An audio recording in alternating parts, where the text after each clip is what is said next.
చూడండి tricky exponential equation with complex fractions. ఇలా fractions ఇచ్చినప్పుడు మనం వీటిని ఎలా చేయాలి అనేది చూడండి. సో ఇక్కడ మనకి కాంపిటేటివ్స్ అనేది చాలా ఇంపార్టెంట్ ప్రాబ్లమ్స్. ఈ 4/5x హోల్ పవర్ x కదా.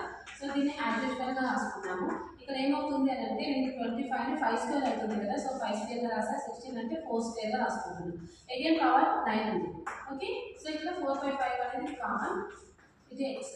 ఓకే, ఇది ఏమవుతుంది 5/4 స్క్వేర్ 2 ఉన్నాయి కాబట్టి 2 into 9 గా రాసుకోవచ్చు. దెన్ అప్పుడు ఏమవుతుంది అంటే 5/4 18 అవుతుంది. ఓకే, సో మనకి 4/5 రావాలి, 4 పవర్ x. ఇది ఈక్వల్ అవుతున్నప్పుడు సేమ్ గా రావాలి కాబట్టి నేను రివర్స్ లో రాస్తాను. ఇక్కడ ఫార్ములా చూసుకోండి, a/b whole power c equals b/a minus c గా రాసుకోవచ్చు. సో నేను దీన్ని రివర్స్ లో రాస్తున్నాను, 4/5 మైనస్ 18. సో ఇక్కడ ఇవి రెండు క్యాన్సిల్ అయితే x వాల్యూ ఎంత అవుతుంది అని అంటే -18 అవుతుంది. ఓకే,